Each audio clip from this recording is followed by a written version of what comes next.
Mullen, nice to meet you. NBA Hall of Famer. Now, got it. If anyone up here is Chris Mullen, it would be me. You kind of look like Chris Mullen. Well, I'm a little taller than you, buddy. Everyone, nice to meet you. I'm Kurt Angle. Pleasure. Now, got it. Oh, you're going to keep me laughing. All right. Well, let's get started. Well, what is this? This is called investing in the sports card hobby. My name is Jeremy Lee. I'm the host of Sports Cards Live. This is my good friend David Marino. He's everything to the hobby and has been for a while. And we're just gonna jump right in and talk about what is this doing up here. Let's just move that there. No offense, Corey. Great to have you up here with us. It's product placement for Corey and Tim.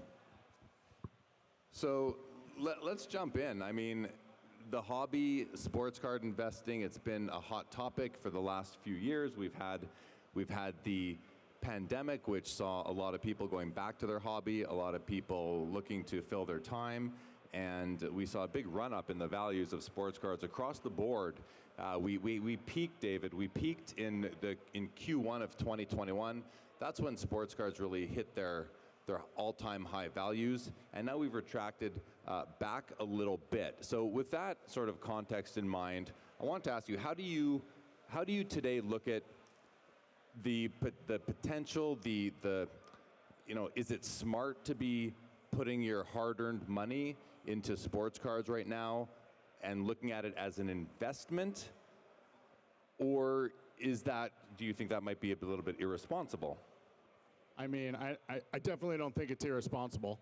I also think it's worth noting that what also peaked in Q1 2021 was Bitcoin and other alternative investments that, drove values of everything higher. To me, I think that I have two views of how I kind of look at the world. First is passion. What am I passionate about? What do I want to own? What am I happy to own? Second is, do I believe this is a good investment long term? I think that any responsible person is going to put X amount of their free cash flow, of their money, into things that they believe might be worth something long term. So I think sports cards are just as interesting an investment as art, or just as interesting an investment as Bitcoin, frankly, because there's an appreciation there, and there's always going to be a market that's interested in sports collectibles. So, if I'm looking at liquid, potentially liquid investments that, I can get my money out as quick as I can put it in, then I think sports cards are, responsible and enjoyable. Yeah, I think that's a good way to look at it. I often on Sports Cards Live talk about there's a continuum as far as how do you approach the hobby. You have collector on one end and you have investor on the other end. And I believe everybody who is in the building today that is, here for the cards falls somewhere on that continuum. I think very few people are purely collectors, but there are some. And very few people are purely investors, but there certainly are some. We're all somewhere in between. And the advice that I give to people, I don't like to be someone who gives advice saying, go put your money into this player or that player or this product or that product. I like to say, you wanna obviously collect what you like, but you also want to put your money into when you're putting, you have to look at the amount of money you're investing. And I always say, if you are going to be deploying significant money, and that's going to be a different amount for you versus for me, when you're putting significant money into a card, you want to consider the investment potential, the future value.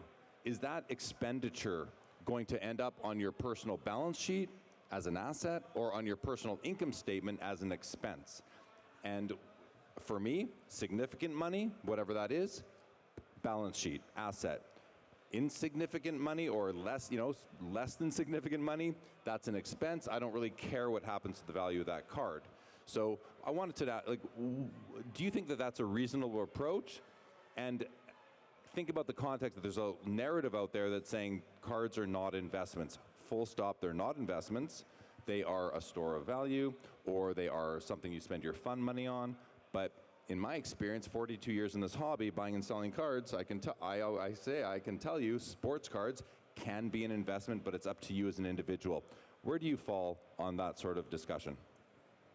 So it's interesting. I'm probably on both ends of the spectrum. I don't look at any of my sports cards as investments, frankly.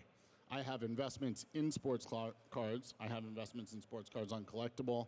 I have investments in sports cards in partnerships that I'm in certain cards. But my collection, my cards, are not investments to me. These are things that I own that have cash value, that have future potential upside, but I do not view any of them as investment vehicles for me personally. I think that, I happen to have a hobby that is transactional. I happen to have pieces in my collection that I covet, whether it's for, sentimental value or for monetary value, right? But I don't consider any of them investments. So if you took one of those cards that you spent, I'm going to use a big number because I don't know what significant capital is to you, but if you spent $50,000 on a nice card, would you not consider that to be an investment, or is that you're just going to put that on your income statement and forget about it? Take the deduction in the year and move forward. Or are you the cards, when you say you don't look at any of your cards are as investments, is that because you don't spend a lot of money on cards? And I know you like to open product. So when I open up a box of Upper Deck Series 1, that is not, I consider that to be an expense, not an asset, not an asset expenditure. When you buy those cards, I can understand that goes straight to the income statement and you expense it and you're done with it in your own mind. But if you were to go buy a blue chip asset card, a 52 Topps Mickey Mantle or a 79 Wayne Gretzky, and you were to spend significant money, $10,000 plus, would you not think of it as an investment still? So I'd like to take a moment and talk to my wife for a second. Stephanie, I've never spent $50,000 on a sports card. I don't know what Jeremy's talking about. The IRS, I've never spent any significant money on sports cards. Purely hypothetical. Purely hypothetical. So I think if I were to take a significant amount of money and put it into a card, then I would take the time to treat that as an investment. So I'd open up some type of LLC or corporation around the asset, let the corp hold that asset, and then let my accountant figure out how to treat it for tax purposes. What I can say, which is really interesting, is that there's new products coming out into the market. There's a product called Slabfolio. PWCC has accounting products, Golden and Golden Marketplace and MySlabs. It's getting easier to track these investments. So what I'm doing personally is I'm organizing every single dollar I spend in the hobby, and I'm categorizing it, whether it's wax, whether it's singles, whether it's, singles I buy on eBay, PWCC, Golden, etc. And I'm handing my accountant at the end of the year a statement that basically says, here's all the dollars out, here's what I brought in, here's what I believe my inventory is worth, figure it out. Because you know what, at the end of the day, it's a hobby, and I agree with you that some people are on the spectrum of this is an investment, and people do very well invested in sports collectibles. They do. Collectors sometimes don't treat their collections based off of the par value of their total collection, and they would do very well if they did, right? And then there is the medium. But to me, I think that, just like anything else, it's about percentages of income that you spend, right? Not outsizing your income, not putting yourself in peril, and, treating it, whether it's for passion or for profit, like a business, because the industry is a business. Whether you're a collector, whether you're, a writer, a content creator around this space, whether you're purely an investor, there is a business to this. And it's funny because I was looking at some new content coming out on Reels. And I'm just trying to learn new content creators and kind of see who's posting what. And I'm beginning to see a lot of the purists, posting 1970s, 1980s, 1990s advertisements for sports collectibles, or the first Beckett Price Guide advertisements, or this and that. Sports cards have always had a notional value attached to each individual card, whether it's a common card or it's a big card in a set. it's always been transactional. And I think that that is important to remember, that, we're transacting in every single aspect of this business and of this hobby. Yeah, the hobby is a business, and that's just the fact of the matter. All these companies that are set up here, whether it's card companies, supply companies, marketplaces, grading companies, they are all profit driven.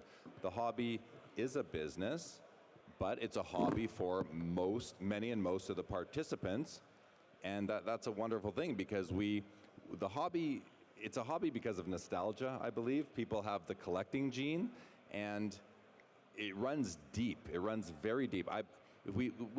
If we think about investing in sports cards, we're really investing. We're taking a risk. Investing is risk. We're taking a risk that future potential purchasers of our cards are going to have some deep-rooted desire to acquire them. And by deep-rooted desire, I mean nostalgia. We like to think back. I grew up in the 1980s opening packs of O-Pee-Chee hockey, Topps baseball, Topps basketball, and I remember those days when I'm in, junior high school. I don't have responsibilities. I don't have kids like I do now as an adult. And we think back to those days when life was a lot easier, and we remember watching our heroes play hockey, baseball, basketball, football. And we want to hang on to those years. We want to share those. I bought a case of 88 Donruss about a week and a half ago. I'm still waiting for it to come. So the person that sold that to you bought that as an investment in 1988. It might have changed hands. And now they realize that was not a very good investment. They probably lost money on it because that's from the junk wax era. So when I think the advice that I am willing to give is, when you are looking at deploying your capital into sports cards, and you are concerned, or you do have your mind on the investment potential, you want to buy cards of players that you think are going to have value in the long term. Hall of Famers, all-time greats, GOATs, as we call them in the hobby. And people say, well, how can there be GOATs? Well, there's only one great. I say GOATs travel in herds. Goats travels in herds, exactly. But that's where I would advise you to put your investing dollar. But also take some money and open some wax. Take some money and buy a set of cards that you don't care what the value is, because you enjoy collecting. Balance it out. Go ahead. So it's funny. Also, I would add low numbered population. Always buy low pop, right? But keep in mind that everything's cyclical. So the money that we're spending on opening wax, the money we're spending on top loaders and sleeves and grading, etc. All of that money continues to fuel the hobby. So you can get that money back down the road, because the more interested people coming into this space, the more people that we invite to shows like this, the bigger and better the hobby becomes for everybody. And that is definitely financial, but there's something to be said about growing the pie for everybody, whether it's on an individual level, in a social level, because the one thing that always gets me, and it's weird to say here, but this is a very, very introverted hobby. I like to collect because I like to be by myself and sort cards and open cards and then reorganize my cards and then pick what's going to get graded, what I'm selling, where I'm selling, but I do it by myself. And, the trend towards socialization over the past 3 or 4 years, I think, is based off of the investment thesis around the hobby, right? Because you can't create a market, you can't create a marketplace, you can't sell something without everybody knowing what you have. And with social media and with more shows and more interested people coming into the space, it's just growing more and more every day. And, I think that's an interesting derivative of the investment thesis in the hobby. It's growing the hobby socially. Yeah, I mean, the values of cards, we see them come down because of, economic factors, whether it's macroeconomic factors, micro within the hobby itself, certain players, certain teams, success, off ice, off field, shenanigans. We saw Ja Morant go through a rough period there. There's many reasons and factors that go into how a card's value can go up and down. But one of the things that we as a hobby can do is to continue to exploit social media to expose the hobby to more and more people. That will drive up demand, hopefully organically, because people legitimately also find connection to their cards, to the hobby, and they enjoy that introverted activity that you were just describing. And so social media has become a key factor. I think it's partially why the hobby continues to thrive. This show this weekend, I can tell you, I'm talking to vendors last night, and every vendor I talked to said that, the traffic might be a little bit lighter than in November, which is often the case with the spring show, but people are spending money, and I think that's a good sign, especially when you consider the macroeconomic factors that are going on right now. You also mentioned that you want to show your cards to as many people as you can. Well, you can do that here at a card show on social media, but the benefit of a card show is that it brings the introvert into an extroverted environment where now you can meet people, you can see people again, you can develop more relationships, build your network, know who collects what, who's looking for what, and now you can find a way to get them those cards. And you can, I always take pride when I buy a card from somebody and then I find a better home for it, a more permanent home. That's a great feeling as somebody who buys and sells cards for fun. I do it for fun because I enjoy the interaction. So the more and more that we're being inclusive, we're building community, I think that will help the long-term value of the hobby to people, to really to be inclusive and to drive demand. But this is exactly why we created Mint Collective, right? I mean, this is exactly the thesis. You want to be able to connect collectors with investors, grow the hobby, create more interested parties, but truly, and Blake would talk about this, he has 3 pillars. I have 1 pillar, connectivity, right? When you're creating connections between people, that's all that matters. That's how you grow the interest. That's how you grow people's excitement for the hobby. And it's funny, but I go to a show and I have one goal every single show I go to. I want to meet 10 new people. I want to meet 10 new people. I want to connect with 10 new people. I want to take 10 phone numbers, 10 email addresses, and I want to spend the next month trying to figure out where we're intersectionally aligned, how I can help those people, how those people can help me, where we can connect to make a bigger opportunity. And I think, at the end of the day, whether it's the 1970s, 80s, 90s, 2000s, now, there's always been a thread through shows of opportunity. You have the opportunity to buy, you have the opportunity to sell, you have the opportunity to meet new people, and it's that opportunity that, is fueling it in a much bigger way now. Yeah, no, I love that approach that you take, and I might steal that from you or borrow it and adopt it that's the one nice thing about, when you come into these environments, these subcultures, be open-minded and listen to other people. It's a great thing is collecting. One of the things I do at my booth at the expo every time is somebody comes to my table and I say to them, first of all, did you pick anything up yet? How's the show going for you? And what's your approach? How do you do the hobby? There is no right or wrong way. There's an infinite amount of ways to do this hobby. We all do it a little bit differently or a lot differently. How do you do it?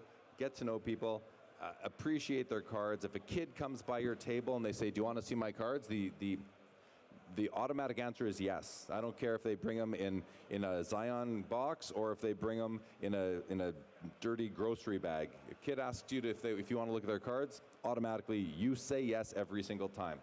Unless you're running off to an emergency, you say yes. So, let's. I have another topic I wanted to introduce. I think it's related to this investing piece, but I think it's one that is never discussed, very rarely discussed. I think it's going to become more and more important. Giving me a whammy? Huh? You about to give me a whammy? Yeah, I think it's becoming more and more important as our demographic continues on in time, and that is really estate and succession planning for our collections, because a lot of people have built a lot of very valuable collections, and if we pass away of old age, or if we pass away unexpectedly, does your spouse, do your children, do your parents, do your nieces and nephews, do they know what to do with this so they don't just take it to the nearest card shop and give them away, or put an ad on Kijiji or Craigslist and just give them away for 20 cents on the dollar? And I think it's really important that people start to think about what they're going to do with their collections when they do pass on, and make sure that their estate is going to be able to maximize the return on those, because once you're gone, that nostalgia evaporates instantly. It's gone. The nostalgia's gone. And especially if your children don't care about the collection, which in many cases they do not. So I think it's really important that people speak to their family lawyers, that they speak to their families, and they let them know, in the event something happens, here's what you should do with your cards, with my cards. Have a few trusted friends, have some sellers in mind, some consignment sellers that can go sell these things, liquidate them at max value, and put that money into the family's bank account to benefit your children. And I wonder how many people, and figure out the probate, I wonder how many people are actually doing that. And I know for myself, when I had children and set up my estate, I asked my lawyer, what do I do about this? He said, well, put a directive with your papers and direct your wife what to do with your cards when you pass away. So it's funny that you're bringing this up now, because I was hoping that you would become the executor of my sports card estate. Right now it's Ezra Levine, but I'm going to keep it. I'm going to keep it in the family. So Jeremy Lee, please. Jeremy Lee is my new executor. No, I think spot on.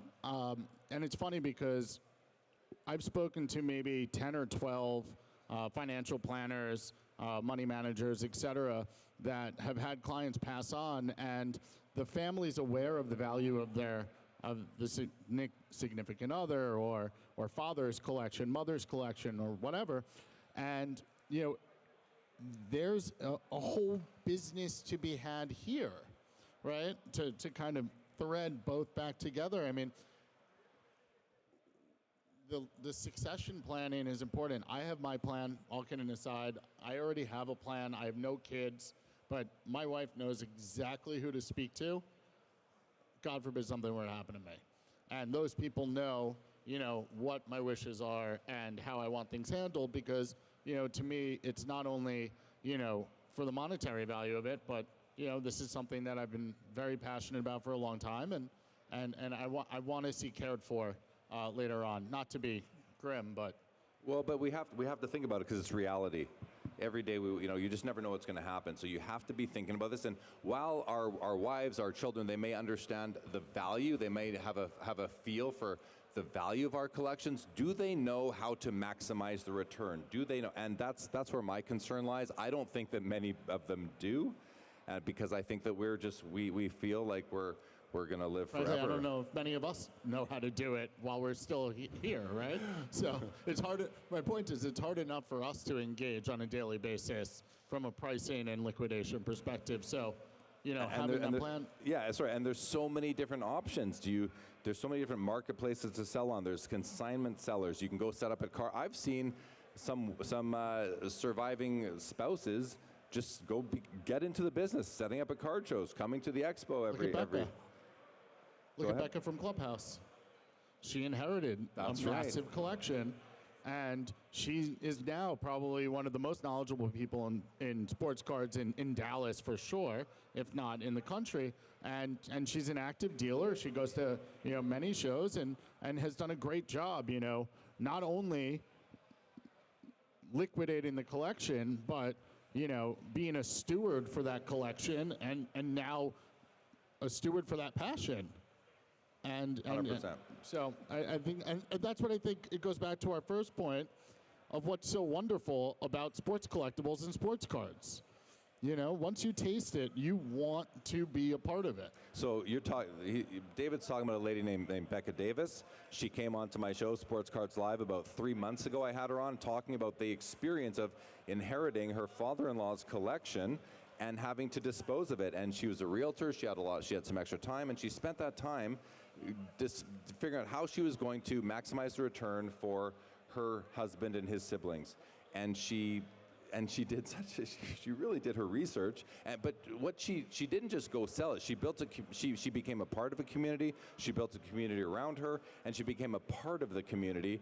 And I think that's an extreme situation. I don't think a lot of surviving spouses are going to do that. So kudos to Becca for really getting involved.